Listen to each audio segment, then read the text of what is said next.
bonjour à tous. Nous sommes ravis de vous accueillir pour ce premier webinaire concernant la transition écologique en santé et la prévention du risque infectieux.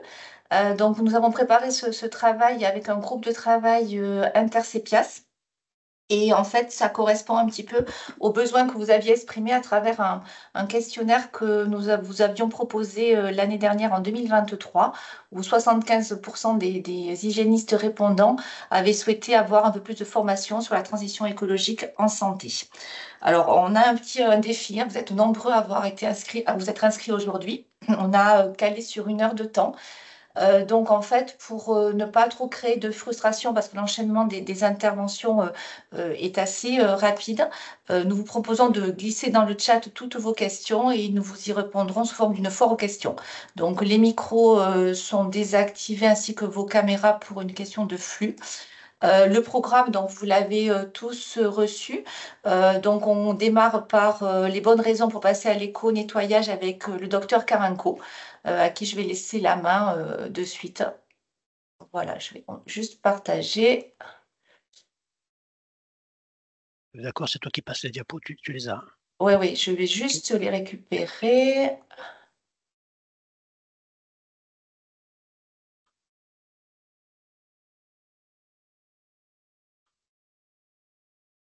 Alors, par contre, j'aimerais bien les voir, moi. Pourquoi je ne les vois pas? Voilà, vous les voyez, c'est bon, en plein écran? Pas en plein écran, non. Là non plus? Attends, une seconde, ça va venir, je pense. Il y a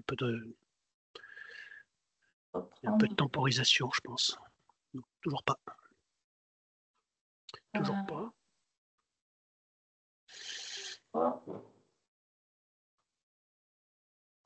On voit bien que tu déplaces ta souris, donc c'est le bon écran. Il faut juste que ça passe en plein écran.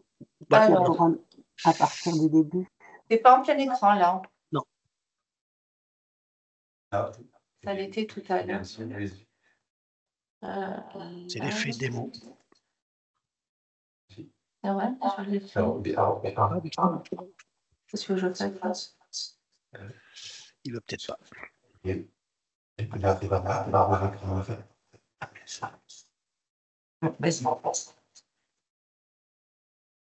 On arrive.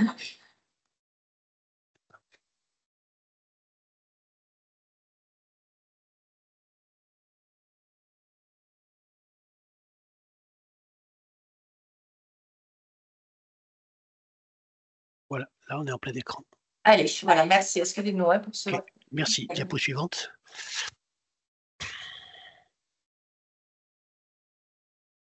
Ouais, si tu appuies sur diapo suivante, le délai est un peu long, c'est sûr. Il faudra que j'anticipe. Vas-y. Tu as appuyé sur diapo suivante, oui. Diapo suivante, c'est toi qui as la main. Ben oui, mais ça, je bon, ça défile. D'accord.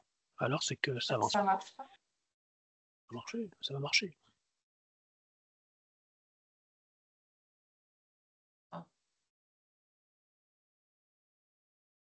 Oh, celui-là, c'est.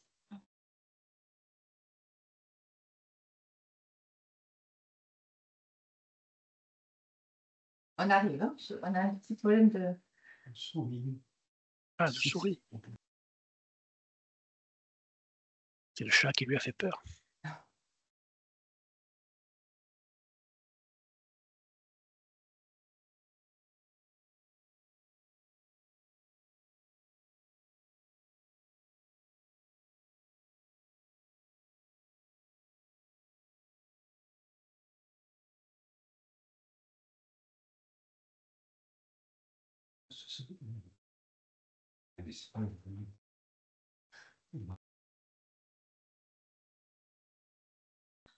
Bon.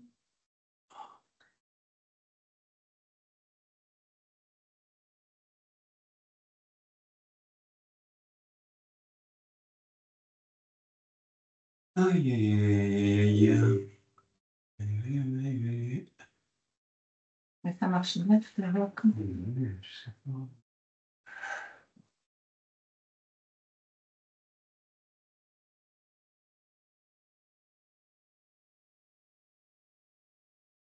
Alors, je vais partager celui-là. Si je Si, c'est autrement, non.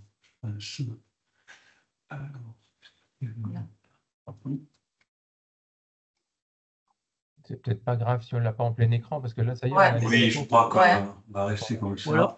Voilà, tu veux. Ouais. Bon, c'est Oui, pas grave. c'est bon, c'est bon. Ça défile là, c'est bon. Oui, c'est voilà. Oui, là, c'est passé. Là. Bon, on peut commencer comme ça. Bon, mais bonjour à tous. Philippe Carinco, je suis médecin hygiéniste au CEPIAS PACA et au CHU de Nice. Et je vais essayer de vous convaincre sur le sujet des bonnes raisons pour changer de méthode de nettoyage si vous n'avez pas encore changé. Diapo suivante. Tout d'abord, les motivations.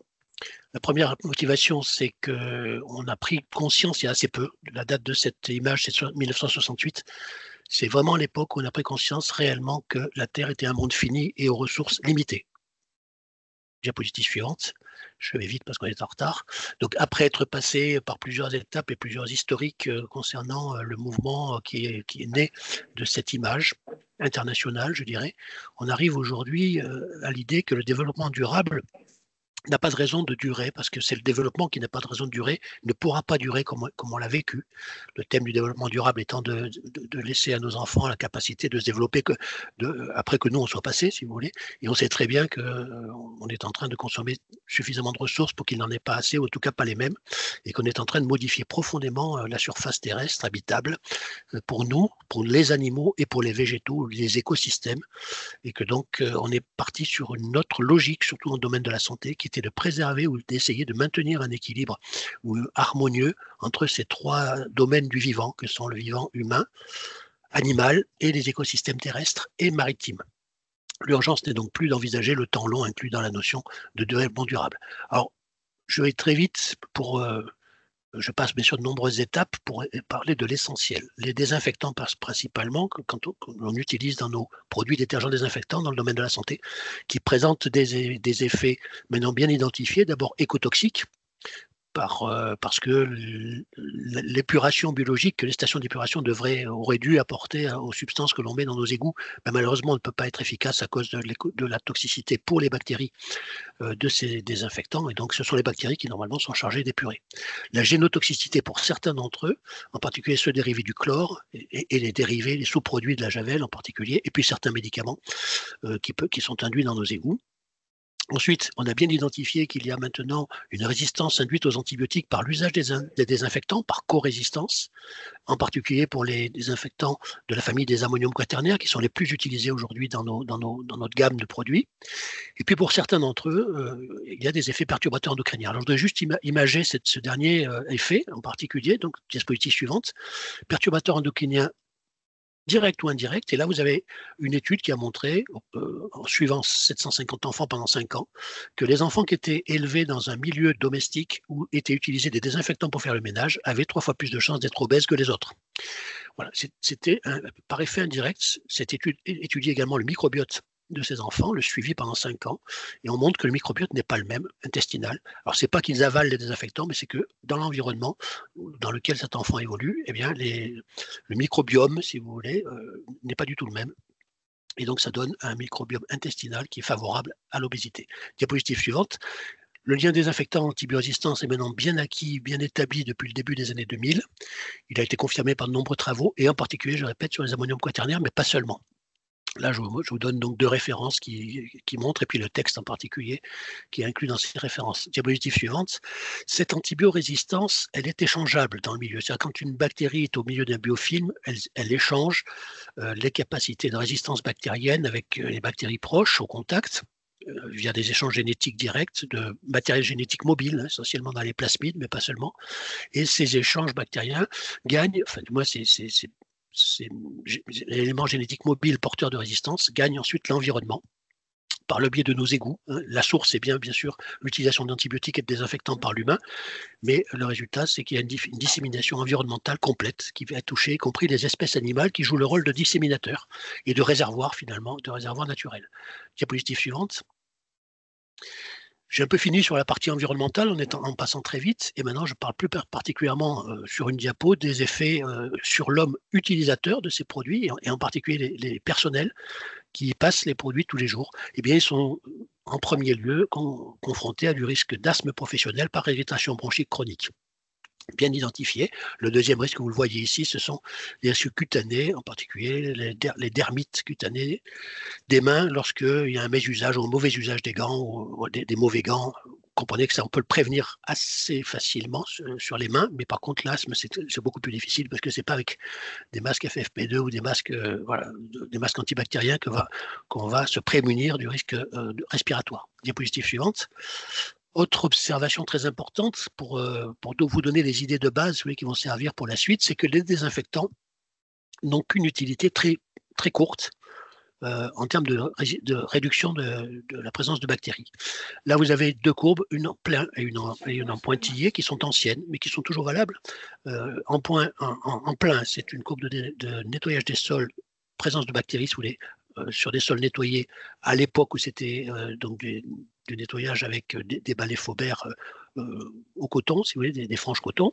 On enlève, quand on fait avec un simple détergent, 80% de la population bactérienne présente, tandis que quand on utilise un détergent désinfectant, on enlève 99%, ce qui veut dire qu'on en laisse 1%, et je laisserai Olivier Meunier vous parler de cette efficacité des désinfectants réel observé par rapport à l'efficacité théorique.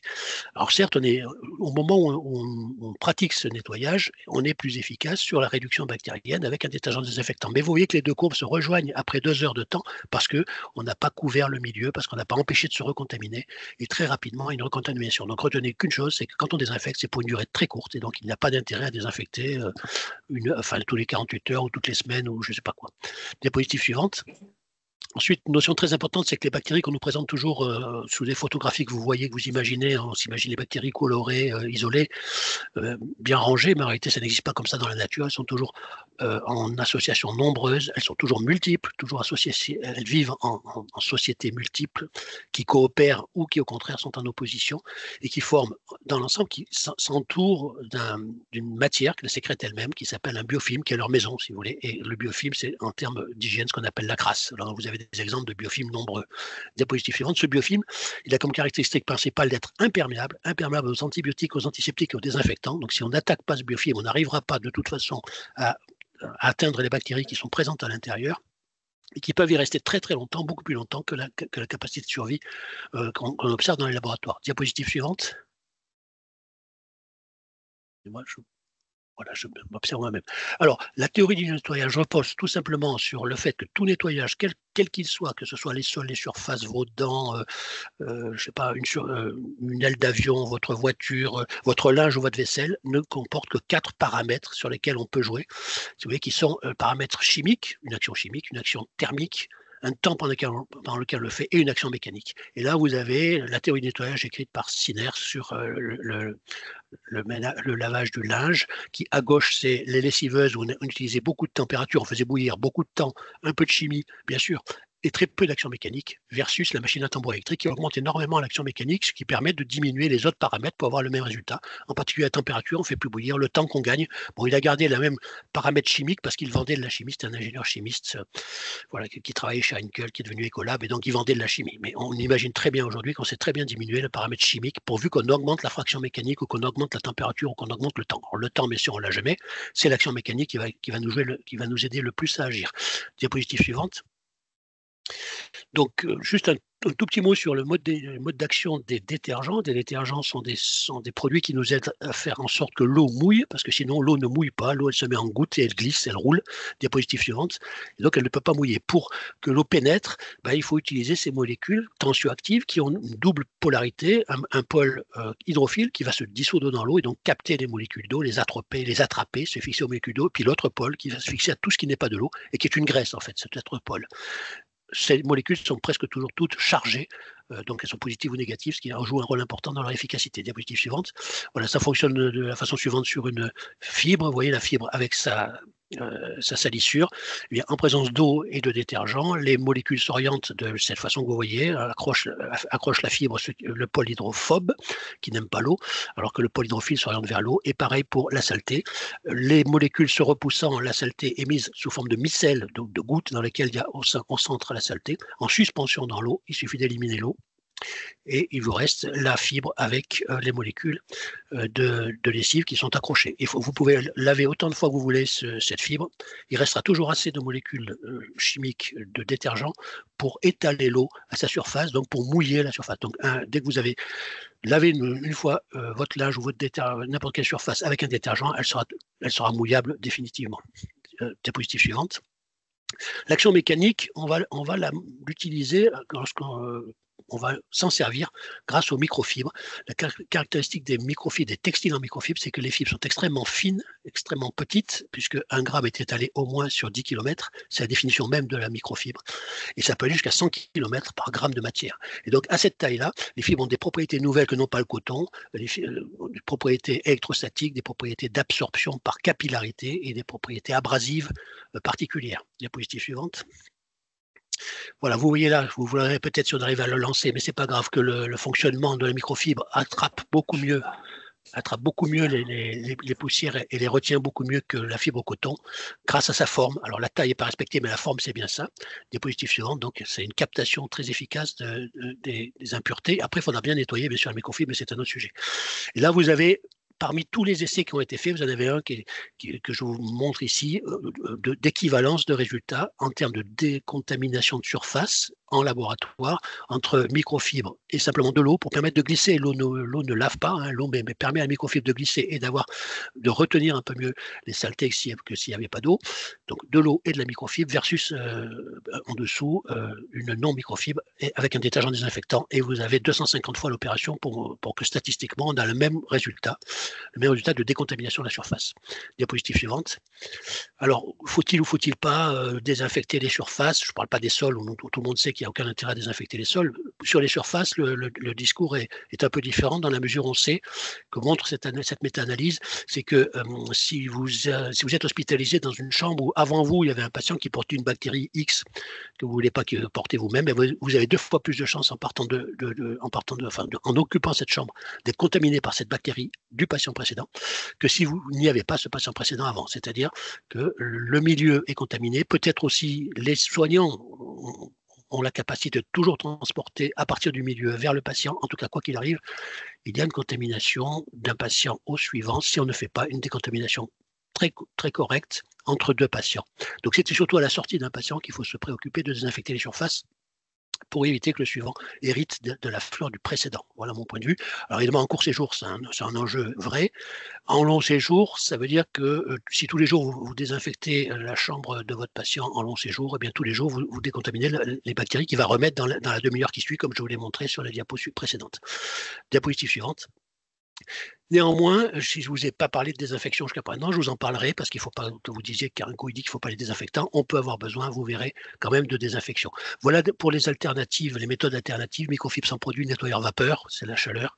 Vous pouvez aller les autolaveuses. Et voilà un sol qui n'a jamais connu, alors que c'est le sol le plus passant dans l'hôpital, depuis 35 ans, n'a jamais connu de produit. Et vous voyez, il reste comme neuf. C'est l'objectif de l'entretien, c'est de maintenir l'état neuf. Diapositive suivante.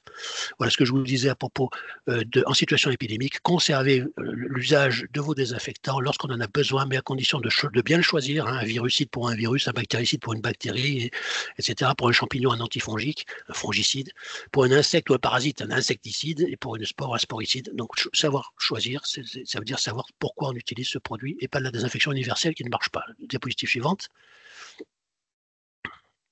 Voilà, alors l'avenir, ça je vous parle de méthode expérimentale, c'est malgré tout de revenir peut-être à des produits, mais qui sont des produits biosourcés, fabriqués par des bactéries elles-mêmes, qui sont beaucoup plus efficaces, des détergents, et voire même des désinfectants, qui ont aujourd'hui acquis des normes de désinfection autorisées sur le marché, à partir de bactéries.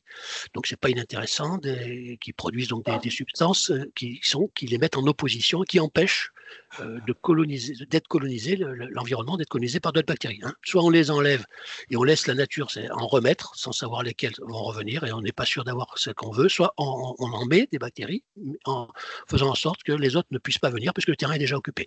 Et c'est le cas, c'est l'utilisation des probiotiques qui peuvent être utilisés dans certains contextes, je répète, je n'ai pas le temps de vous détailler, et pour l'instant on est dans le domaine expérimental, on fait des essais, mais ça existe déjà hors domaine du soin, hein, c'est très utilisé. Mais dans le domaine du soin, ça commence à être un peu travaillé dans l'idée de faire un environnement microbiologique dirigé.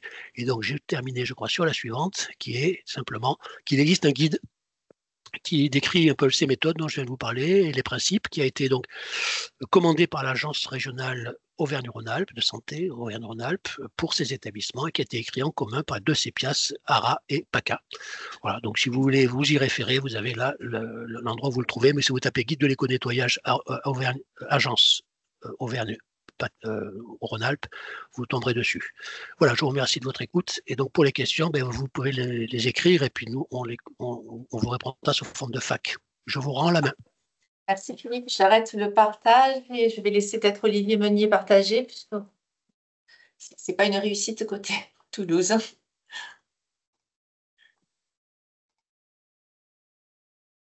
Est-ce que vous avez le partage? Parfait, c'est parfait. Mon titre, c'est Pourquoi aller vers l'éco-nettoyage, mais ce n'est pas le mien. Et en fait, je vais vous présenter en quelques diapositives les résultats de nos expériences sur le terrain. C'est ça qui nous motive à avoir des expériences sur le terrain pour pouvoir prendre des décisions et choisir les méthodes ou les produits. C'est une étude assez simple. Hein. Nous avons simplement essayé de chercher à comparer les techniques de bionettoyage classiques qu'on utilise à l'hôpital depuis des années. Alors ici, vous reconnaissez une chambre classique d'un patient et on fait simplement des prélèvements avant, prélèvements par empreinte gélosée, juste au départ du patient, en s'assurant que le patient avait quand même habité dans cette chambre-là pendant au moins une semaine, qu'il l'a bien sali, si on peut dire. Et au moment où il s'en va, avant tout bio-nettoyage, on vient avec nos empreintes gélosées pour faire 10 prélèvements sur les surfaces horizontales. Ici, sur la table de nuit, la télécommande du lit, les accoudoirs du fauteuil, l'adaptable et la table sur laquelle il vient souvent s'asseoir ou manger. On fait ces prélèvements-là avant et donc ce sont les surfaces utiles, les surfaces hautes, hein, on est vraiment dans ce domaine-là. Et puis après, on laisse à l'ASH un produit ou un procédé, on lui demande de pratiquer le nettoyage de la chambre comme elle le fait d'habitude, mais avec le produit qu'on lui confie. Et on refait une série de nouveaux prélèvements. On s'organise pour faire ça avec le même procédé ou même produit dans 2 chambres différentes, ce qui nous donne un certain nombre de prélèvements, de résultats de prélèvements avant et après. Donc, les boîtes sont incubées, un comptage des bactéries est réalisé et on mesure la réduction de la charge bactérienne qu'on exprime en logarithme. Les hygiénistes ont bien l'habitude de parler de logarithme puisqu'on sait que les produits, selon les normes AFNOR, réduisent de 4, 5, 6 logarithmes décimaux la charge bactérienne qu'on leur demande d'éliminer. Donc, voici tout de suite une série de résultats. Pardon, voilà, ça marche. Vous voyez ici, pour un détergent seul, 20 prélèvements ont été faits dans 2 chambres, du coup, et on a la charge bactérienne avant. Avant le bio-nettoyage, on est à 143 en moyenne, ce qui correspond à presque 2 logs. Et puis après, le détergent seul, on passe de 143 à 28. Et on est content parce qu'on a une réduction d'à peu près 1 log de la charge bactérienne. C'est-à-dire 80%, 90% de la charge bactérienne est éliminée simplement en utilisant un détergent seul. Et puis là, on est un petit peu surpris parce que quand on va utiliser un détergent désinfectant, vous voyez qu'il y a 3 exemples, le 1, 2 et le 3, on n'a pas l'espoir des 5 logs. Bon, c'est sûr qu'on n'a pas 5 logs au départ, mais on n'a pas du tout cet espoir d'efficacité désinfectante puisque quel que soit l'un des 3 détergents désinfectants commercialisés qu'on utilise et que vous utilisez tous dans vos hôpitaux, finalement, avant, après, on n'a qu'une réduction de la charge bactérienne d'1 log, pareil que pour le détergent seul. Et quand on utilise un détergent sous forme de détergent désinfectant, sous forme de lingette pré-imprégnée dans sa petite pochette, nous, on obtient une réduction de la charge bactérienne de 0,63 log, donc loin du log, loin des 90% qu'on pouvait obtenir avec une autre chimie ou avec les détergents seuls. Alors ça, c'est intéressant comme information parce qu'on voit qu'il y a un décalage finalement entre ce que nous disent les fabricants sur la qualité de leurs produits qui répondent aux normes que je vous ai répertoriées sur ce tableau-là, les normes de bactéricidie, phase 1 ou phase 2, étape 1, étape 2. Vous voyez qu'à chaque fois, si on s'attache à la bactéricidie, à chaque fois, pour que le produit soit commercialisé et réponde aux normes, il faut qu'il y ait une disparition de 5 logs de Pseudomonas, 5 logs de Staphylococcus aureus, etc. Et on voit que ça, ce sont des résultats finalement au laboratoire qui sont assez flatteurs pour le produit, mais on voit du coup que sur le terrain, du 5 log, on passe à 1 log et on est un petit peu déçu. On pensait que la désinfection qu'on nous promettait était radicale. Ici, on continue avec deux autres résultats. L'eau de Javel, on a juste utilisé l'eau de Javel parce que c'est quand même une référence en termes de désinfection avec deux concentrations que vous connaissez bien. Celle qu'on utilise habituellement pour être bactéricide à 0,12% de chlore actif et puis celle qu'on utilise volontiers à 0,48% de chlore actif pour être sporicide. C'est celle qu'on utilisait ou qu'on utilise encore certaines fois pour les infections à Clostridium, pour attaquer les spores de Clostridium résiduels dans l'environnement des patients. Et là, c'est intéressant parce que l'eau de Javel faiblement concentrée, il n'y a pas de nettoyage préalable, hein, c'est directement nettoyage force mécanique de la chiffonnette avec l'eau de Javel à 0,12. On est à presque 1 log, et puis quand on force la concentration de l'eau de Javel, on est à presque 2 logs, ce qui va bien avec ce qu'on espère et ce qu'on attend, et c'est ce qu'on connaît de l'eau de Javel. Quand on augmente la concentration, on augmente l'activité. Donc ce résultat-là, il valide un petit peu, à mon sens, la qualité des résultats ou de la méthode que l'on utilise, puisqu'on a cette augmentation linéaire du nombre de la destruction logarithmique des bactéries en fonction de la concentration. Une technique aussi de désinfection que vous connaissez certainement, que vous utilisez peut-être, la DSVA, la désinfection des surfaces par voie aérienne. Ici, c'est un mélange de peroxyde d'hydrogène et d'acide peracétique. Là, c'est après un nettoyage au détergent, puis application du produit selon les recommandations du fabricant. Et vous voyez qu'entre le avant et après, on a une réduction de 2 log 25. Là aussi, c'est intéressant parce qu'on a un décalage entre ce que nous annonce la norme pour cette désinfection par DSVA, puisque la norme exige du 5 log pour Aureus, Irae, coli et Bowmanii. Et sur le terrain, on est à 2 log 25. Alors, c'est vrai que sur le terrain, on n'a pas 5 logs de départ, mais s'il n'y avait pas 5 logs de départ, c'est bizarre qu'il nous reste des bactéries. Alors, c'est un peu n'importe quelle bactérie. Je ne vous l'ai pas dit, on n'a pas identifié les bactéries résiduelles, mais à chaque fois, les bactéries résiduelles après nettoyage, quelle que soit la technique, c'est une flore hétérogène et on retrouve du staphylocoque, des entérobactéries ou des choses comme ça. Ce n'est pas une sélection de bacillus, par exemple, c'est vraiment une flore hétérogène qu'on observe sur nos boîtes de pétri après nettoyage, ou désinfection, quelle que soit la méthode. Vous avez entendu parler des UV, donc nous on a utilisé les UVC aussi pour voir un peu l'efficacité de la désinfection, donc après nettoyage. Donc on a des résultats avant et après utilisation des UV sur les surfaces, et vous voyez qu'avec une lampe à UV comme ça, on a 2 logs de réduction, donc c'est quand même pas mal, on est à 99% de réduction de la charge bactérienne. Je vous rappelle qu'avec la chimie seule, on est à 90%, donc juste 1 log de réduction de la charge bactérienne. Ce qui me permet de regrouper un peu les résultats sur cette image-là. Ici, une échelle logarithmique avec du 1 log et du 2 log. Et vous voyez qu'autour d'un log, on va mettre les lingettes pré-imprégnées, les détergents désinfectants, et puis l'eau de Javel à 0,12. Autour du 2 log, on a l'eau de Javel à 0,5, et puis détertion plus UVC. Et puis le gold standard, qui reste le gold standard, c'est la DSVA, détertion plus DSVA, où on est à 2,25. Encore une fois, très loin des 5 logs annoncés, même si au départ, on n'avait pas 5 logs dans l'environnement sur lequel on travaille. Quelques mots sur les nettoyeurs vapeur. Je regarde quand même la montre. On avait testé le nettoyeur vapeur il y a longtemps pour voir si c'était désinfectant. Alors, on est persuadé que c'est un excellent nettoyant. Je vais vous montrer ça en image dans 2 minutes. Mais on est un petit peu déçu quand même au terme de désinfection parce que ça, c'est notre détergent désinfectant comparé sur le même genre de surface avec la vapeur ici. La vapeur nous permet d'obtenir une désinfection d'1 log, un peu mieux que le détergent désinfectant. Mais on voit ici que si on ne prend pas son temps pour passer la vapeur, et bien très vite, par exemple ici c'est 2 minutes pour nettoyer, désinfecter 6 mètres carrés de sol, et bien 2 minutes pour 6 mètres carrés, c'est déjà trop long, la vapeur n'a pas le temps d'agir, elle aura le temps de nettoyer, mais aucune action désinfectante dans notre expérience. Et puis c'est pire quand on utilise la vapeur pendant 2 minutes pour 8 mètres carrés, vous ferez l'expérience chronomètre en main sur des surfaces bien calibrées et vous verrez à combien de temps vous arrivez à nettoyer ou désinfecter la vapeur dans la vraie vie. Donc, voilà, des effets limités sur la désinfection, en tout cas, au mieux équivalent à ce que fait la chimie. Mais c'est intéressant parce qu'on garde ça en tête. Ici, ce sont un exemple du luminol qu'on utilise, qu'utilise la police judiciaire sur les scènes de crime pour retrouver les traces de sang de la scène de crime. Après nettoyage, on est au bloc opératoire. la fin du programme, tout a été nettoyé, tout est propre, tout est visuellement propre. Et puis finalement, avec le détergent désinfectant qu'on utilise habituellement, on voit que le bandeau n'a fait qu'étaler le sang.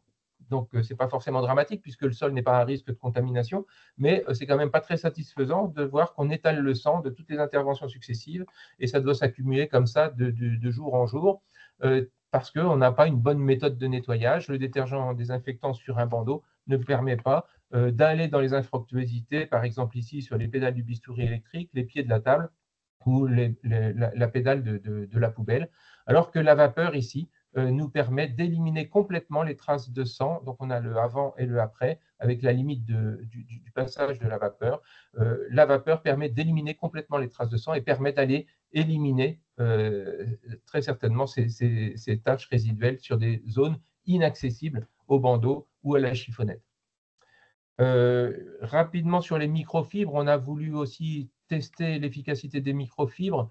Bon, je vais passer très vite, mais il y a une information quand même qui est importante, c'est que le passage de la microfibre ou de la chiffonnette sur une surface est très insuffisant. On a l'habitude de mouiller la surface en pensant que le produit chimique va continuer d'agir. En fait, mouiller, ça ne suffit pas. Il faut forcément faire un aller-retour. Là, on a testé avec des gels qui laissent un résidu fluorescent. Il faut un aller-retour, il faut frotter, il faut un effort mécanique pour que le nettoyage soit fait. S'il n'y a pas cet effort mécanique, le nettoyage reste très insuffisant. Et ça, c'est dans toutes les publications qui travaillent sur le sujet. 50% des surfaces qui doivent être nettoyées et qui sont à nettoyer, surfaces hautes, ne sont pas atteintes par le nettoyant et le produit et la chiffonnette que vous utilisez. Donc 50%. Et on a vérifié ça dans une étude. Vous pourrez lire le papier qui a été publié dans IGNS. Je passe ici, c'est juste pour dire qu'avec la microfibre, on est quand même à microfibréo. Nous, on est dans notre expérience à 1 log, donc ça vous rappelle quelque chose. Microfibréo, c'est le même résultat qu'un détergent désinfectant. Donc, ça vaut le coup d'avoir ça à l'esprit en se disant que finalement, les détergents désinfectants commercialisés n'apportent qu'un log. Il y a d'autres solutions plus éco-responsables pour arriver à ce log, ne serait-ce que la vapeur ou la microfibréo. Quoi d'autre encore? Donc, j'ai rajouté ma microfibre ici sur mon schéma et la vapeur ici. Et puis, nous, notre objectif à l'hôpital d'Agnon, on n'y est pas encore parce que malheureusement, il faut investir et c'est compliqué de convaincre tout le monde et de pouvoir investir. Notre objectif, c'est d'arriver à nettoyer et désinfecter les chambres en éliminant, en arrêtant d'utiliser la technique manuelle qui utilise un produit détergent désinfectant, notamment les ammoniums quaternaires et le chlore qui ont été évoqués. Une technique manuelle, 50% des surfaces utiles seulement qui utilisent de la chimie, divise par 10, donc 1 log la charge microbienne avec un spectre antimicrobien limité. Vous savez que dès qu'il y a un Clostridium, on change de procédure, on change de produit parce qu'on sait que ce n'est pas efficace. Et donc, on aimerait remplacer par cette technique manuelle par microfibréo et la vapeur à chaque fois que c'est possible. Et lorsqu'on a une maladie infectieuse, une épidémie ou n'importe quoi, rajouter les UV parce que là, ça vient nous rajouter 1 log supplémentaire de désinfection. Et comme le disait Philippe, c'est très important de mieux nettoyer nos chambres, mieux nettoyer les chambres des patients pour que la chambre ne soit pas un réservoir à risque de contaminer le patient suivant. Voilà ce que je voulais vous dire. Donc, être aussi efficace, plus efficace pour le nettoyage avec des procédés éco-responsables et plus efficace avec les UV à chaque fois que ça sera possible pour vraiment lutter contre le rôle de réservoir que peuvent jouer certaines surfaces.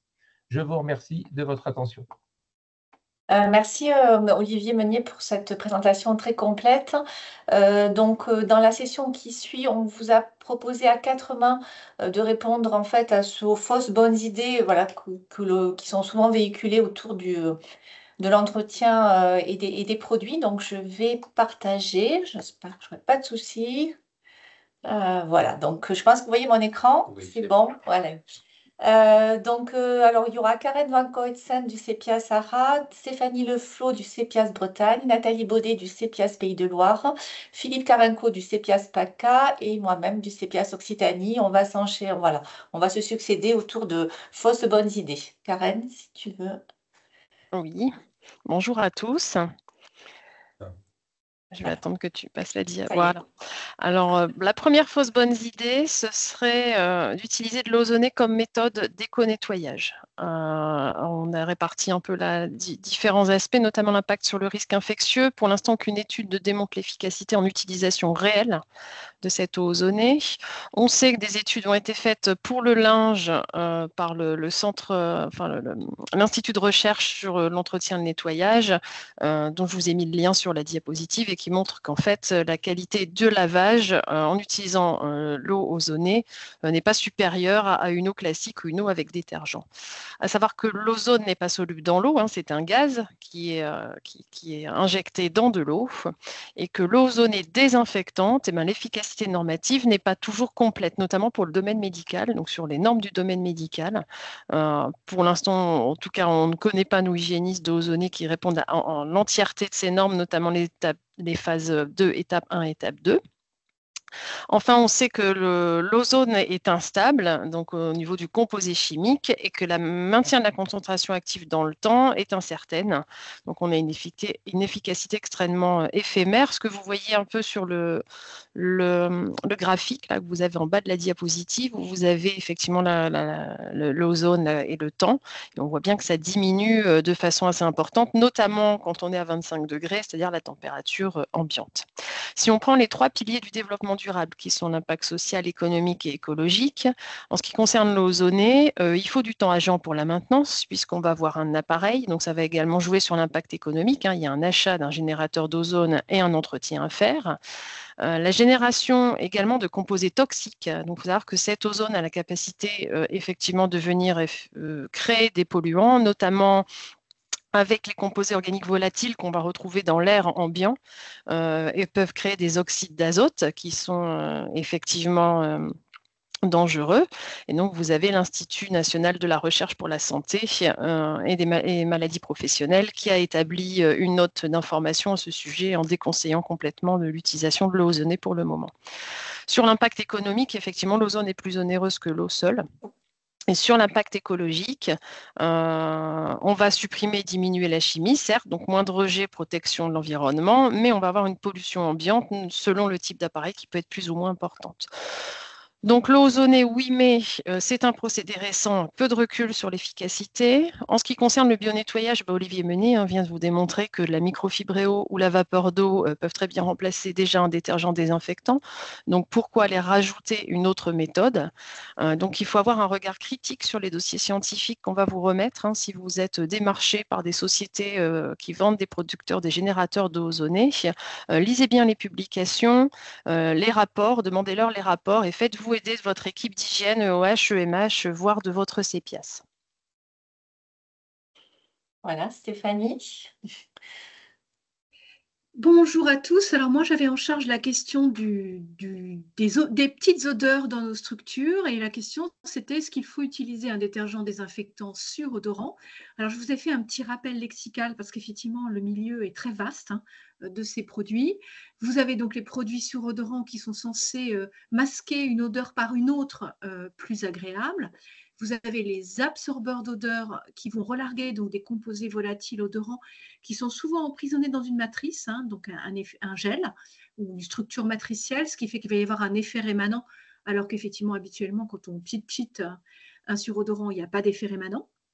Vous avez aussi les assainisseurs d'air qui revendiquent souvent à la fois une activité antimicrobienne et désodorisante et qui se présentent majoritairement sous la forme de bombes aérosols autopercutantes de type one-shot. Et puis, vous avez aussi les destructeurs d'odeur ou désodorisants, où là, effectivement, on est sur une dégradation de la molécule odorante, soit par voie enzymatique, soit par voie biologique. Et enfin, vous avez, je le note à titre pour rigoler, le déodorant ou désodorant qui, lui, donc, est un produit cosmétique qui est spécifiquement dédié aux odeurs corporelles.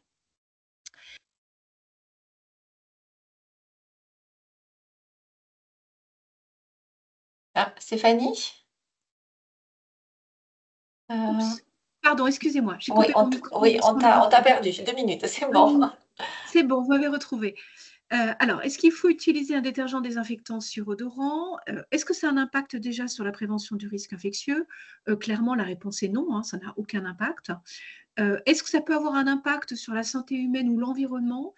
Probablement oui, puisque toutes ces fragrances qui sont donc surajoutées dans les produits sont souvent à base de terpènes ou de terpénoïdes, qui sont des composés organiques volatiles et qui vont donc participer, comme l'ont dit les autres intervenants avant, à la pollution de l'air intérieur. Et vous connaissez deux senteurs qui globalement sont très utilisées, l'alpha-pidène qui donne la senteur pin et le limonène qui donne toutes ces senteurs agrumes, pamplemousse, citron, orange. Les terpènes et les terpénoïdes sont aussi, pour la plupart, sensibilisants et promoteurs d'allergies respiratoires. Le choix d'un produit écolabellisé va finalement avoir que peu d'impact, puisque l'écolabellisation porte sur le cycle de vie, l'impact de l'environnement, la biodégradabilité, le fait de recycler le plastique du contenant, mais n'exclut pas le fait d'utiliser finalement des produits qui sont un peu toxiques. Alors, on rappelle juste les bonnes pratiques d'utilisation d'un produit détergent désinfectant, entre guillemets, en spray. Donc, on privilégie les embouts mousse, on ne fait pas de nébulisation, donc pas de pchit-pchit. Et si on doit le faire, on fait une dispersion dirigée vers le bas et vers un support pour éviter les aérosols qui diffusent partout et dans nos poumons. Alors, la neutralisation des odeurs, c'est souvent une question qui revient régulièrement dans les équipes d'hygiène. Quand on a des odeurs urines persistantes, tenaces, sur les surfaces poreuses, exemple, le revêtement d'un fauteuil dans une chambre qui est un petit peu abîmée, eh bien, je pense que malheureusement, on peut dire au revoir au fauteuil. Et sur des surfaces un peu moins poreuses. Alors, on peut tester ces nouvelles suspensions bactériennes, essentiellement en base de bacillus, comme l'a dit le docteur Karenko, qui fonctionnent en grignotant la substance indésirable à l'origine de l'odeur. On peut aussi tester le bicarbonate de sodium, qui fonctionne pas trop mal. Soit on le saupoudre directement sur la zone qui émet l'odeur, ou alors on la dilue dans un petit peu d'eau avec éventuellement quelques gouttes d'huile essentielle de citron et une cuillère à café de jus de citron. Voilà. Merci. Merci Stéphanie. Donc, on m'a demandé de reparler du Javel pour désinfecter. Fausse bonne idée. Donc, d'abord des généralités qui sont familières à tous. L'action désinfectante du Javel est liée à la solution aqueuse d'hypochlorite de sodium. C'est un produit qui est bactéricide, sporicide, fongicide et virucide, dont la commercialisation est réglementée par un décret qui date maintenant de 2001. Par contre, l'efficacité est variable et dépend en fait du pH, du milieu d'utilisation. Vous avez à droite de l'écran le diagramme de Pourbet qui vous montre donc l'évolution des différents composants de l'eau de Javel en fonction du pH du milieu dans lequel il se trouve, avec une efficacité maximale pour un pH compris entre 4 à 6. L'efficacité varie aussi en fonction de la présence de matière organique. Donc, ça avait été rappelé par l'avis du Haut Conseil de santé publique qui avait été édicté pendant la crise Covid, qui va limiter en fait l'efficacité désinfectante et surtout générer des sous-produits halogénés mutagènes comme des dérivés bromés. Son efficacité varie aussi en fonction des conditions de conservation et des surfaces. C'est un produit qui est instable à la lumière, à la température, en présence de métaux. Le chlore se combine très vite à de très nombreuses substances pour former des sous-produits toxiques pour l'homme et l'environnement, comme les chloramines et les dérivés halogénés. Donc, si on regarde un petit peu cette eau de Javel sur les 3 trépieds de la transition écologique en santé, donc l'impact écologique, il est maintenant bien connu au contact avec l'eau potable ou les eaux usées. Il va réagir avec la matière organique contenue dans les eaux pour produire des produits organo-halogénés, le plus souvent lipophiles, qui sont persistants et toxiques vis-à-vis des milieux aquatiques. Également produit des composés ammoniaqués toxiques que pour l'homme. Donc, il y a une jolie thèse qui date maintenant de 2008 qui a montré en fait l'efficacité sur les différentes espèces, la toxicité. Donc, la ligne qui n'est pas très visible, numéro 2 en rouge, c'est les doses donc, toxiques de l'eau de Javel qui, dans cette thèse, a une toxicité qui montrait supérieure à celle de la butyraldéhyde ou de l'acide peracétique sur des crustacés, sur les vers et aussi sur la truite argentée. L'impact social est important de l'eau de Javel quand il faut tenir compte du temps de préparation, le risque professionnel avec les produits toxiques, comme l'a bien montré Philippe Karenko, avec des risques d'irritation oculaire, respiratoire, le mélange avec d'autres produits et le port des EPI et puis l'odeur finalement qui peut aussi gêner aussi bien le professionnel que l'usager. L'impact économique n'est pas anodin, c'est un produit qui a un très faible coût, mais une péremption rapide, 3 ans pour la concentration à 2,8, 3 mois à 2 mois et demi pour la concentration à 9,6%. Il faut la préparer, diluer tous les jours. Il faut du matériel spécifique et des EPI pour assurer la protection des agents. Il y a un risque de corrosion des surfaces métalliques non rincées, donc qui va entraîner de la vétusté accélérée. Et pour ça, les établissements peuvent être aussi exposés à une surtaxe liée à la taxe d'assainissement de l'eau. Donc finalement, nous suggérions en fait que c'est un très bon produit, mais peut-être pas à utilisation en routine, en situation exceptionnelle, en cas de rupture de biocide, le risque prion, l'apparition d'agents émergents jusqu'à ce qu'on connaisse un peu plus ces agents, mais toujours après un nettoyage en respectant les dilutions, le temps de contact et le rinçage si besoin avec du port des EPI adaptés. Voilà.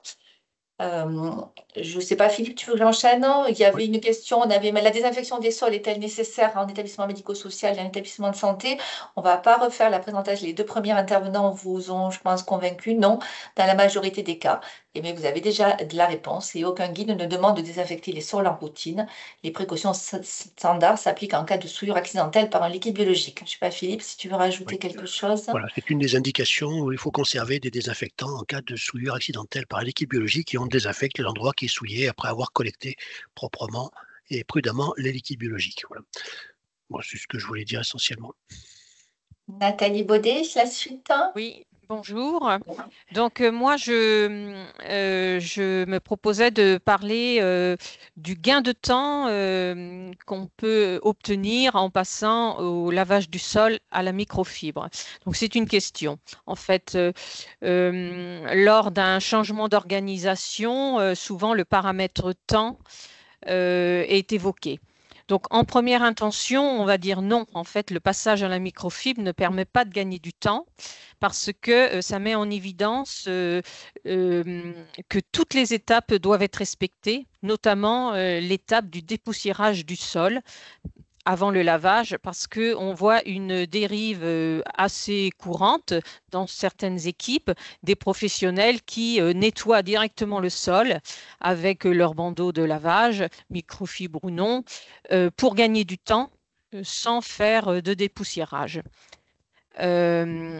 Par contre, on sait très bien que on peut avoir un gain de temps si ce gain de temps peut venir du dépoussiérage du sol systématique qui constitue une étape capitale et ce dépoussiérage correctement réalisé n'a pas besoin d'être suivi forcément d'un lavage selon le secteur où l'on est.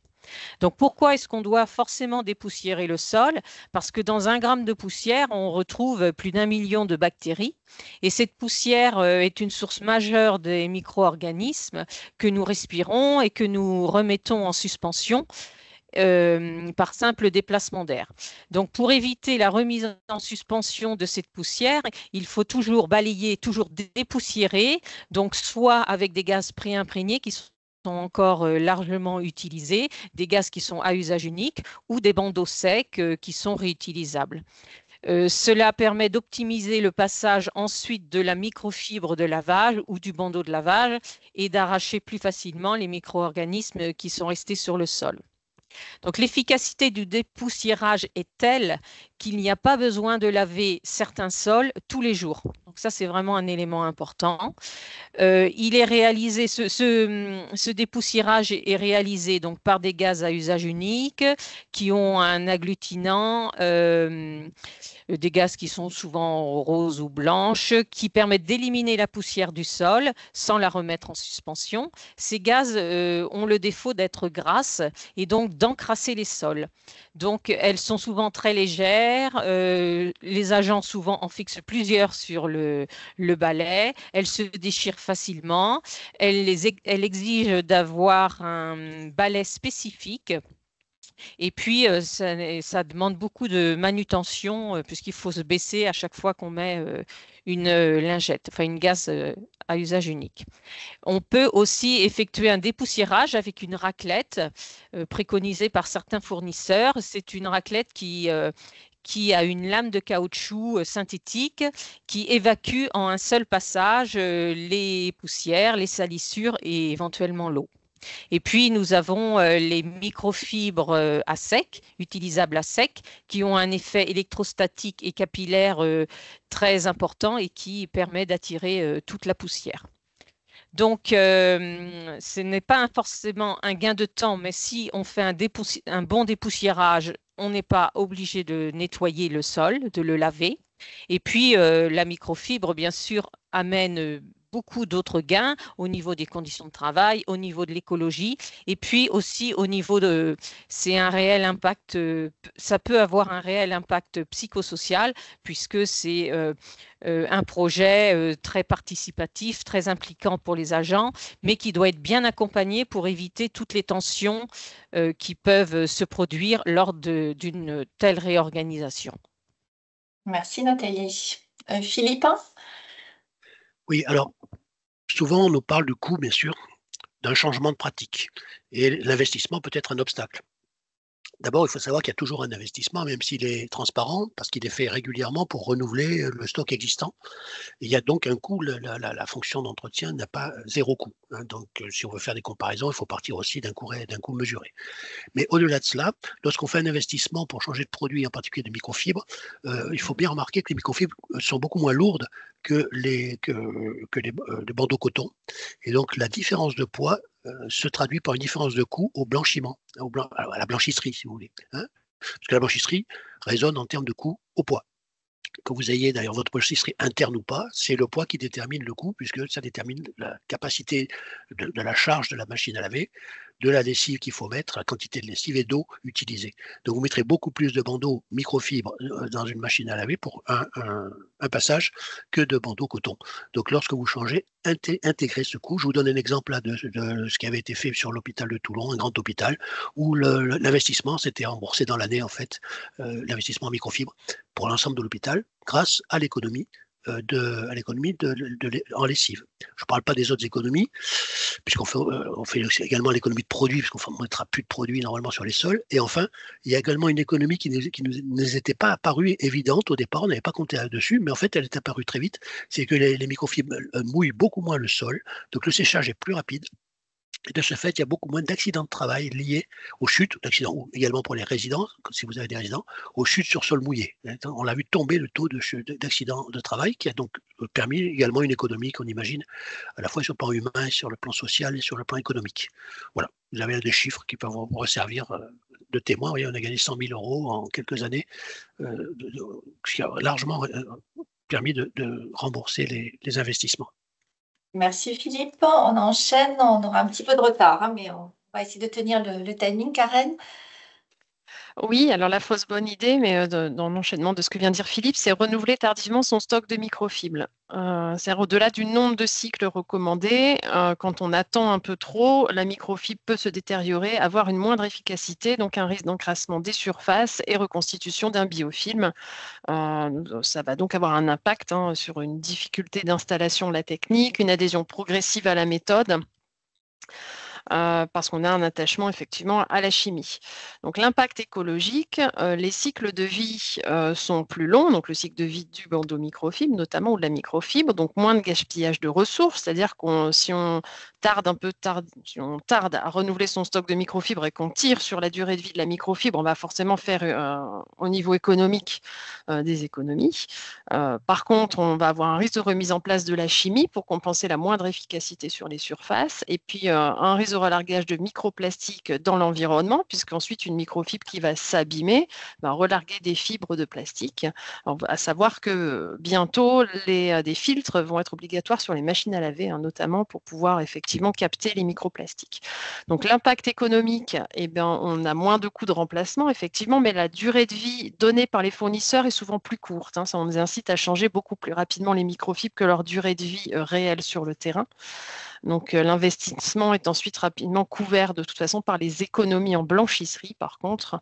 Donc effectivement, quand on achète une microfibre, la blanchisserie fait énormément d'économies puisqu'elle va faire moins de cycles, le poids des bandeaux microfibres étant moins important que ceux notamment des cotons, et donc on met beaucoup plus en nombre de bandeaux dans un cycle de machine à laver en blanchisserie quand on passe à la microfibre.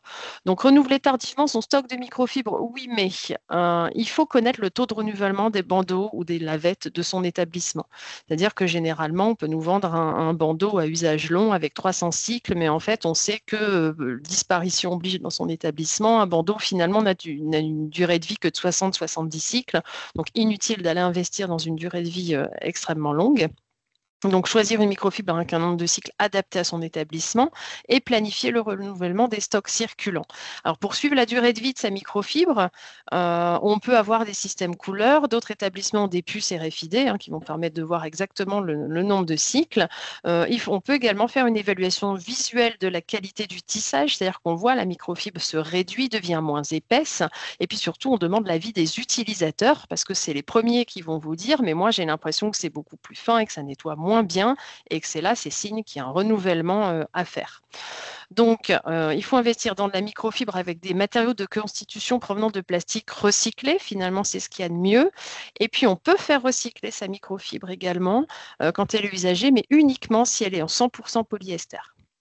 C'est une méthode aussi pour faire des économies de fournitures et de plastique, en fait. Merci. Une question qui nous revient souvent aussi, la question que vous posez, est-ce que tous les gants sont adaptés à l'entretien des locaux? Donc, j'ai été un petit peu feignante, je vous ai renvoyé à la fiche INRS. Déjà, se questionner quels risques on veut prévenir lorsqu'on porte des gants autour de l'entretien des locaux, des risques physiques, chimiques et biologiques. Donc, il y a des pictogrammes qu'il faut aussi appréhender sur les produits qui vont nous aiguiller vers le choix des gants. Et non, en fait, là, tous les gants ne sont pas adaptés à l'entretien des locaux. Ils doivent être choisis en fonction du type de produit, du type de contact, de la taille des agents. Il faut qu'ils soient vraiment le plus proche possible de l'amont de l'agent. Il y a des normes à respecter. Donc, le EN 374, risque microbiologique et risque chimique, ils doivent être imperméables et résistants à longue manchette selon la méthode d'entretien utilisée. Souvent, c'est des gants à usage unique nitrile qui sont assez bien adaptés au contact chimique et biologique d'un établissement de santé. Et si le choix dans un établissement médico-social est fait de gants réutilisables, cela doit se faire selon un protocole et une fiche technique d'entretien validée avec les référents en hygiène du secteur. Stéphanie? Alors, ce n'est pas une fausse bonne idée, mais juste un rappel sur à quoi sert et comment contrôler le fonctionnement d'une centrale de dilution qu'on appelle aussi mélangeur proportionnel. Donc, ça a beaucoup investi nos structures. Donc, c'est un dispositif qui permet une dilution extemporanée, donc à la demande, d'un produit concentré à une dilution donnée en faisant un mélange homogène et qui permet également donc de remplir des contenants. Donc, ça se connecte sur le réseau d'adduction publique, ça fonctionne par effet Venturi. À chaque dilution qui est demandée correspond une buse de dilution avec souvent un code couleur. Ça peut être une centrale monoproduit ou multiproduit avec un bouton qui permet de sélectionner le produit que l'on souhaite et avec des débits variables qui correspondent à des besoins variables. Quand il faut remplir une autolaveuse, on a besoin d'un débit rapide pour ne pas y passer 107 ans. Les avantages des centrales de dilution, c'est qu'en fait, on peut avoir un produit donc à une concentration parfaitement conforme aux normes d'efficacité attendues, qui est obtenue de manière sécurisée, avec donc a priori une qualité de bionnettoyage derrière qui est optimale, qu'on va limiter l'exposition des utilisateurs aux risques chimiques, qu'on va réduire les troubles musculo-squelettiques, puisqu'on va remplir beaucoup moins de seaux, entre guillemets, et puis une réduction de l'impact environnemental, c'est-à-dire moins d'eau, moins d'emballage, moins de transport. On peut acheter des produits concentrés, donc dans des emballages plus importants, et on va donc au final maîtriser les coûts. Alors tout ça, c'est bien gentil, mais il y a malheureusement certains dangers à une mauvaise gestion ou une mauvaise utilisation des centrales de dilution, avec notamment celle qu'on estime la plus dangereuse, qui est un écart majeur sur la dilution délivrée. Donc, il y a des points de vigilance à respecter. D'abord, ce sont des dispositifs qui vont avoir besoin de maintenance préventive, alors soit en interne, soit externalisée. Généralement, la maintenance curative, elle est faite rapidement quand l'appareil tombe en panne. Il faut savoir qu'il y a des clapets anti-retour qui sont sur les crépines d'aspiration des produits pour éviter la rétrocontamination des bidons. Et il va falloir régulièrement remplacer les tuyaux de distribution, vérifier qu'ils sont correctement fixés, qu'ils ne fuient pas, qu'ils ne sont pas coudés, qu'ils ne sont pas percés, qu'il n'y a pas de bulles énormes à l'intérieur et qu'il n'y a pas de dépôt louche. Il faudra aussi vérifier régulièrement, voire changer les buses. et l'établissement qui utilise une centrale de dilution doit avoir à sa disposition une procédure relative à l'utilisation où on doit spécifier comment on la maintient en état de propreté, comment est-ce qu'on contrôle visuellement la consommation de produits pour s'assurer qu'il n'y a pas un dysfonctionnement, c'est-à-dire faire un trait au marqueur, le dater et vérifier que le niveau change par rapport au trait. Effectivement, qui décrit comment on purge les tuyaux à l'installation des bidons neufs et qui va préciser l'indication de l'usage des différents produits si c'est une centrale multiproduit. Alors, concernant les contrôles des dilutions délivrées, il y a des moyens assez simples qui sont mécaniques pour effectivement vérifier que la centrale délivre la bonne dilution. Donc, on va mettre un volume défini de produits concentrés dans une éprouvette. On va préparer un seau de 5 litres ou de 10 litres et puis on va vérifier le volume qui est consommé et calculer a priori la dilution donc, du produit. Alors, on va se fixer des tolérances. Effectivement, si c'est un détergent désinfectant, on espère qu'il n'est pas sous-dosé. Donc, on va se mettre une tolérance très faible en moins sur la dilution attendue, alors qu'effectivement, si le produit est entre guillemets surdosé, hormis l'encrassement des sols, on ne risque pas d'avoir des problématiques d'efficacité antimicrobienne. Donc, on peut se mettre une tolérance plus importante. Donc voilà, vous avez un exemple de tolérance pour une dilution à 0,25%. Évidemment, on peut moduler les volumes, à la fois le volume de solution diluée préparée et le volume de solution concentrée qu'on met dans l'éprouvette en fonction de la dilution que la centrale réalise. Alors, il existe des bandelettes pour des déterminations semi-quantitatives des ammoniums quaternaires. Encore faut-il que votre produit contienne donc des ammoniums quaternaires pour pouvoir utiliser ces bandelettes. Merci Stéphanie, c'est cette présentation qui était très claire. Karen, pour la... Oui, alors pour conclure. Voilà, la fausse bonne idée, parce qu'il nous reste encore le terrain. Comment convaincre en fait? Alors là, on vous parle beaucoup de microfibres, c'est vrai. Donc, comment convaincre? Le mieux, c'est de réaliser un atelier. Alors, on peut faire un atelier avec des surfaces fluorescentes et plusieurs modes de bio-nettoyage. Donc, il existe des espèces de gel fluorescents qu'on peut venir étaler et laisser sécher sur une surface qui va faire une croûte assez épaisse, comparable pratiquement à un biofilm.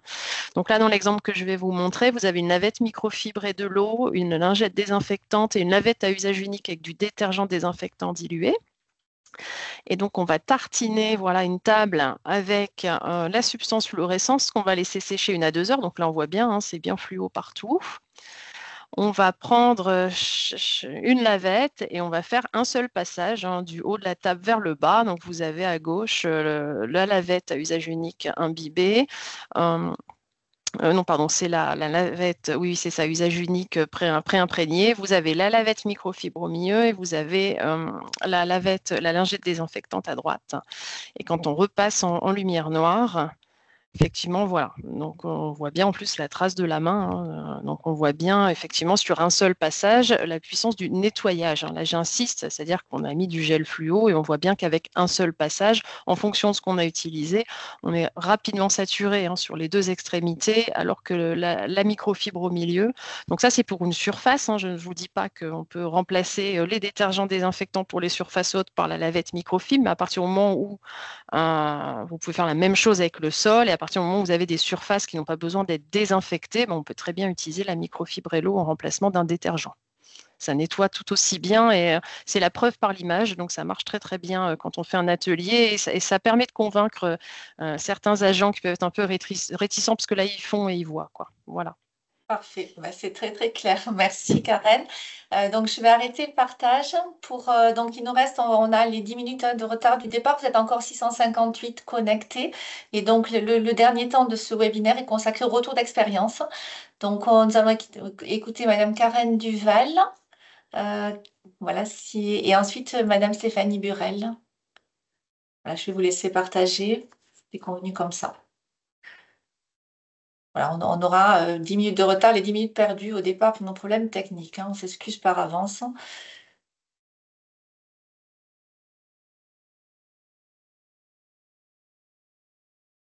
On ne vous entend pas. Voilà, il faudrait mettre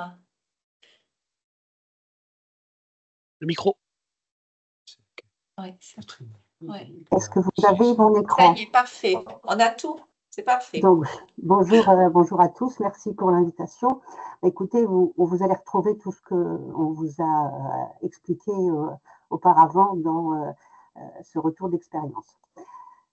Alors, le contexte chez nous, c'était des pratiques diverses, des produits pour l'entretien des locaux qui étaient nombreux, du matériel qui était mal adapté, des chariots qui étaient vétustes, difficiles à manier et qui ne permettaient pas la pré-imprégnation, des chiffonnettes qui n'étaient pas microfibres et qui étaient insuffisamment renouvelées.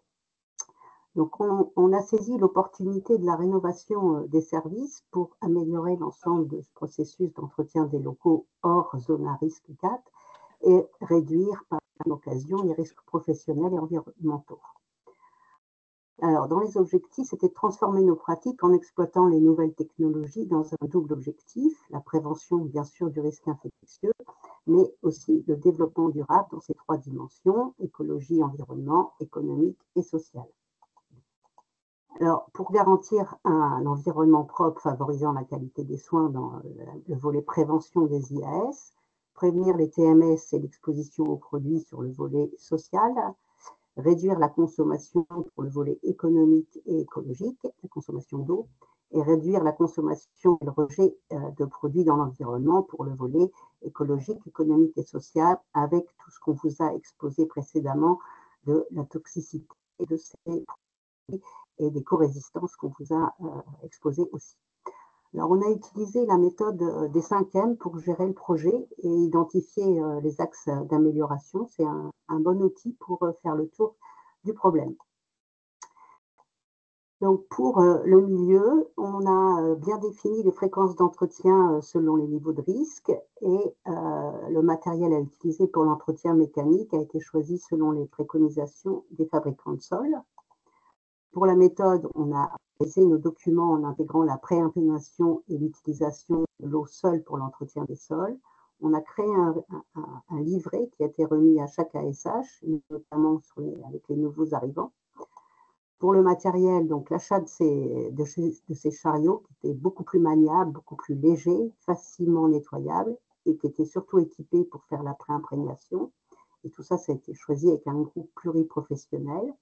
Les balais ergonomiques ont été généralisés. On a aussi fait le choix d'acheter des filets de lavage bicolore pour bien gérer le niveau de remplissage, pour garantir la qualité du lavage en machine. Et un parc homogène d'autolaveuses a été constitué.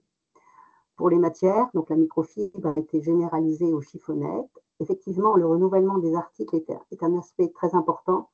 Donc, on a suivi les recommandations du fabricant et on remplace chez nous, pour la fréquence d'entretien, les chiffonnettes tous les ans. Et du coup, on change de couleur tous les ans. Et les bandeaux tous les 3 ans.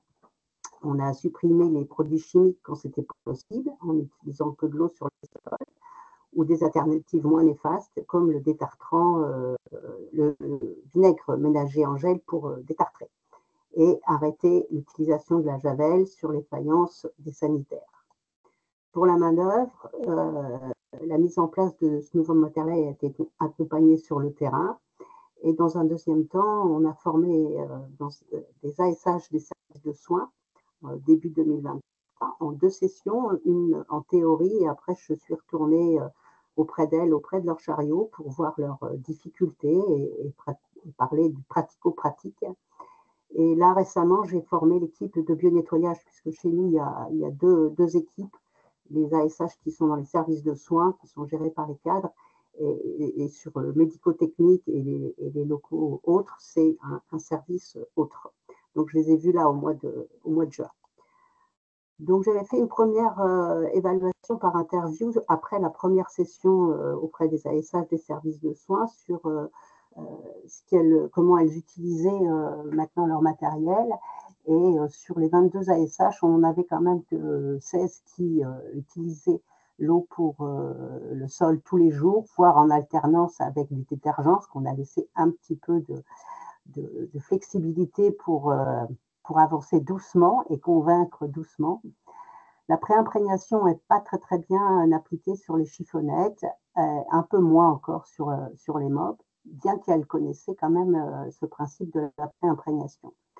Le livret était relativement connu, la formation, il y a un turnover et du coup, c'est toujours un peu difficile d'avoir tout le monde tout le temps. Là, sur le service des ASH, des services de bionettoyage que j'ai fait en juin, j'ai fait là un questionnaire pré-formation et je vous ai sorti juste les deux diapos enfin, deux résultats sur la pré-imprégnation. Sur 22 répondants sur 24, il y en avait 59% qui utilisaient la pré-imprégnation sur les chiffonnettes et 77% sur les MOP. Donc en conclusion, ce travail est possible si on implique tous les acteurs. On a semé les premières graines, c'est une première victoire, il faut continuer. Moi, j'y vais doucement, des petites victoires en petites victoires. Et on a quand même observé une baisse de la consommation des détergents désinfectants. Et il y a toujours un peu de résistance au changement. Bon, j'ai eu l'exemple d'un professionnel qui était obsédé par la javel, c'est compliqué. Je vais me servir de vos fausses bonnes idées pour convaincre un peu plus. Et j'ai publié un article aussi dans notre journal interne sur l'éco-nettoyage pour expliquer ce qu'on faisait et pour mettre aussi en lumière l'activité de bionettoyage. C'est des personnels qui sont un petit peu invisibles des fois. Et on souhaite aussi valoriser les correspondants en hygiène ASH pour qu'elles soient un relais sur le terrain. Voilà pour notre expérience.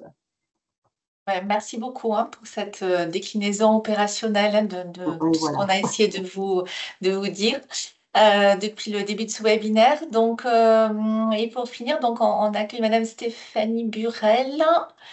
Voilà, sur l'éco-nettoyage au CHU de Toulouse. Alors, peut-être que Stéphanie aurait pu mettre Antoine Dupont au niveau de sa présentation. Donc, oui, je laisse j'aurais peut-être plus marqué les esprits. Mais...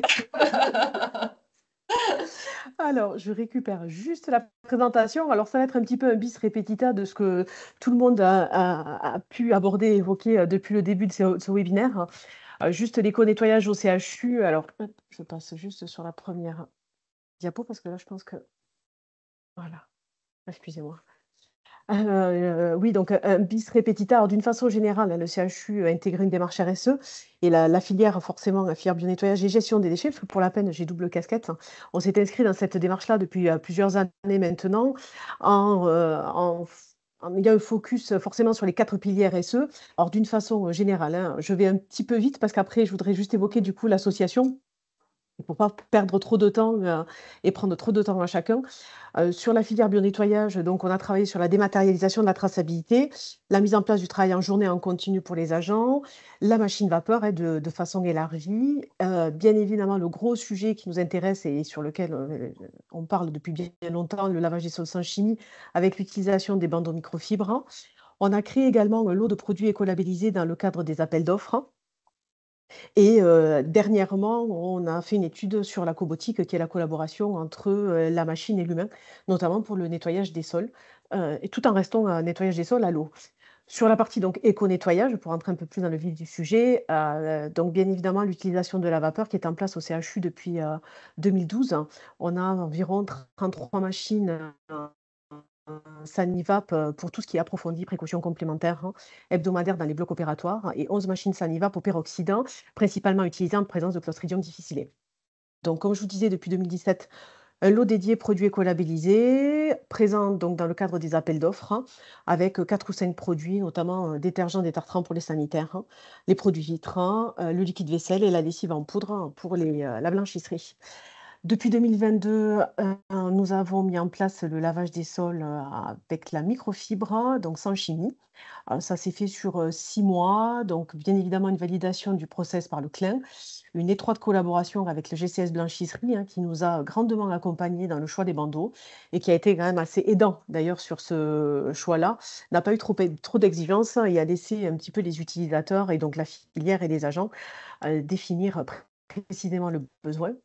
Un déploiement, donc une formation de tous les agents utilisateurs, et ça, c'est un point qui, à mon sens, au-delà de toute la technique que vous avez évoquée depuis le début, c'est un point qui est essentiel pour que le process se mette en place et soit utilisé correctement par l'ensemble des agents. C'est donner du sens à ce qu'ils font, c'est les accompagner, c'est les former, c'est faire des actions de sensibilisation régulièrement. Alors, le CHU, moi j'ai 230 agents sur le CHU Toulouse en interne. On a 3 prestataires, donc au total, il doit y avoir au moins 500 ASH qui travaillent au quotidien sur le CHU. Ça passe effectivement par des formations, des exigences pour les prestataires également. On harmonise les pratiques pour faire en sorte qu'il n'y ait pas pour que le patient n'ait pas d'écart de prestation entre l'interne et l'externe. Donc, c'est un travail quotidien. Mais je crois que ce qui est important là-dedans, c'est effectivement de donner du sens à ce qu'elles font pour qu'au final, il n'y ait pas de sujet, malgré effectivement la nécessité de mettre en place des actions de sensibilisation régulièrement. Là où on a eu un énorme travail aussi, et donc on participe au déploiement sur les établissements parties du GHT, mais aussi sur d'autres clients que la blanchisserie pourrait avoir. C'était une solution de facilité pour eux aussi, d'utiliser ces bandeaux microfibres et de ne pas multiplier le type de produit. Du coup, on a énormément accompagné les établissements parties, donc ça a été assez chronophage et énergivore, mais au final, très bien intégré à partir du moment où on a expliqué aux agents que. Alors, j'ai vu des questions passer rapidement tout à l'heure. Quand les sols accrochent, c'est tout simplement que les sols sont encrassés. Donc, effectivement, ça demande un petit peu de temps, mais il faut effectuer un nettoyage approfondi sur ces sols pour permettre effectivement une meilleure utilisation des bandeaux microfibres. Et juste un petit chiffre quand même, puisqu'en 2023, la consommation de produits détergents sur le CHU a diminué de 50%. Voilà. Et effectivement, autre projet, j'espère d'ici la fin de l'année, c'est des tests sur des produits probiotiques, sous validation bien évidemment de l'UPRIAS, voilà, pour aller encore plus loin dans l'éco-nettoyage. Merci Stéphanie. Et Mais pour avec plaisir. finir, Ouais. peut-être un projet de normalisation à venir sur le bio-nettoyage avec l'association. Je ne sais pas si vous pouvez partager peut-être. Ah, Stéphanie? Ah, on a perdu Stéphanie. Ah, Madame Burel? Ah. Alors, c'était la fin. Peut-être que je vais essayer de vous montrer sa diapo. Ouais, je pense qu'on a peut-être un problème de connexion. Euh,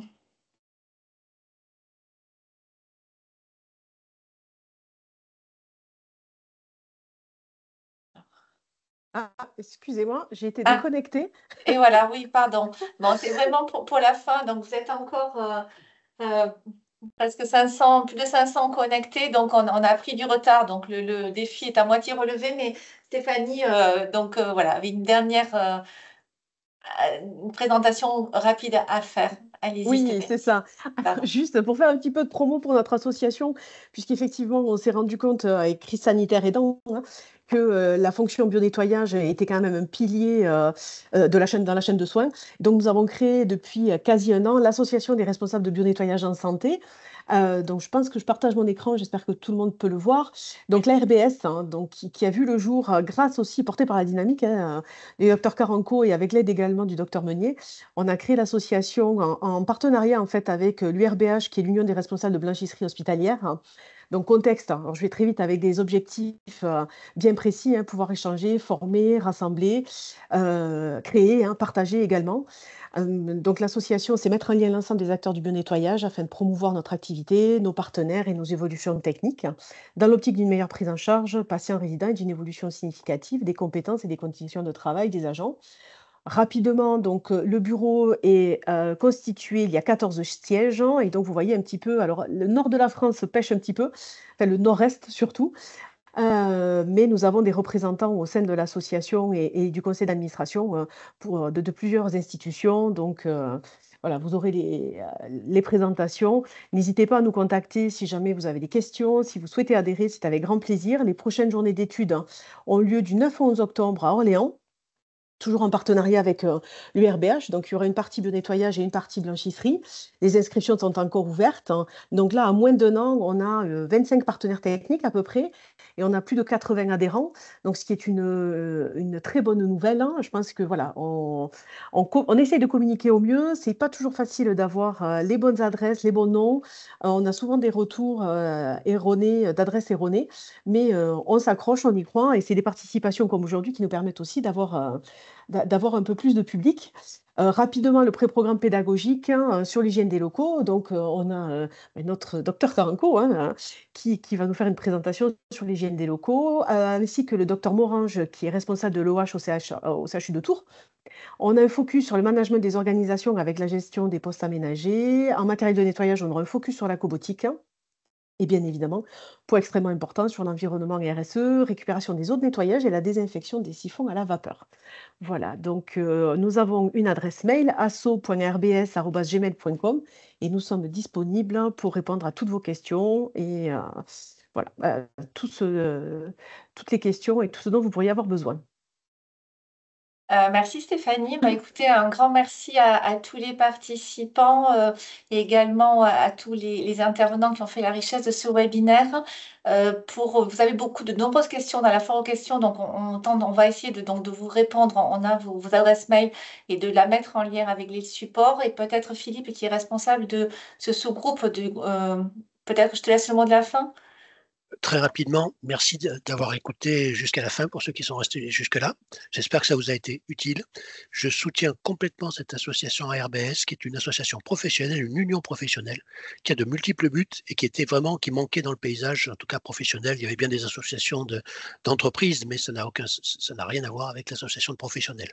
Voilà, donc rendez-vous pour ceux qui le peuvent à Orléans. Et puis, peut-être un autre webinaire qui montrera les progrès dans quelques temps. Merci. Ouais. Écoutez, merci à tous, merci pour le temps. On a un petit peu dépassé, c'est le quart d'heure toulousain, plus. Écoutez, à très vite, on reviendra vers vous pour mesurer la satisfaction pour ce webinaire et éventuellement vous proposer une prochaine thématique en lien avec la transition écologique en santé et la prévention du risque infectieux. Merci, un grand merci à tous les intervenants. Merci beaucoup. Merci. Merci, au revoir. Au revoir. Au revoir. Je vais. Attends, je vais être le temps, une seconde. Du coup, pas.